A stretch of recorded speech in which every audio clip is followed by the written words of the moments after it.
Parle médecin colonel, anesthésiste réanimateur, spécialiste de la brûlure et en même temps président de la Société panafricaine d'études et de traitement de la brûlure. Ces 5 jours de formation ont d'abord commencé par un justificatif, donc à la suite d'un besoin qui s'est fait manifester à la suite des événements qui sont passés au Bénin.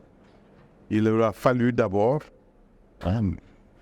faire un casting des acteurs qui sont vraiment importants dans le dispositif de réponse d'urgence, afin donc de les capaciter pour avoir une meilleure réponse dans ce pays et peut-être même dans la sous-région. En pratique, qu'est-ce qui s'est passé durant ces 4 derniers jours?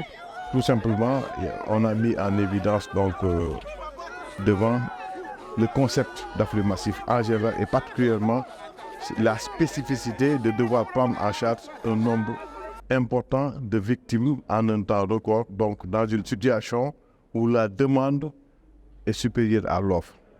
Deuxièmement, mettre en évidence les recommandations, les dernières recommandations de l'OMS, du Burn Working Group de l'OMS, qui a été mise en place de 2017 à 2020. Donc ces recommandations essentiellement basées sur le triage, donc la gestion, la prise en charge initiale sur les lieux de la catastrophe. Deuxièmement, le corollaire de ce triage, d'abord à toutes les étapes sur scène, au niveau du premier centre de référence, au niveau du deuxième centre, jusqu'à l'hôpital le plus différencié.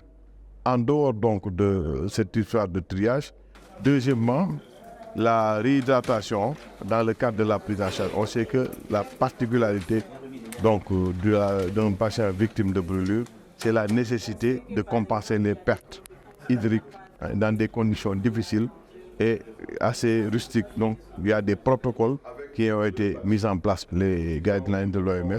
Donc il fallait aussi leur enseigner ça. Et enfin, l'ensemble de ce qui est méthodologie et dispositif, c'est-à-dire à prendre en compte pour donc l'accueil de ces victimes, donc la gestion de ces victimes des lieux de l'accident jusqu'au niveau de l'hôpital le plus différencié. Déjà, il y a un prérequis qui est très acceptable, qui est très apprécié par le bon niveau des personnels à qui on a affaire.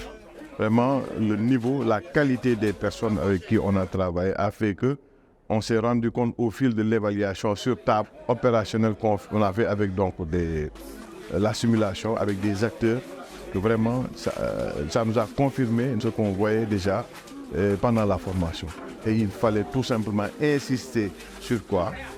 La coordination et surtout la nécessité de pérenniser cette qualité de ressources humaines par l'entraînement, les exercices à répétition, parce que c'est un groupe qu'il faudra garder et à la limite même disséminer afin d'augmenter les capacités aussi bien à Cotonou que dans les autres villes.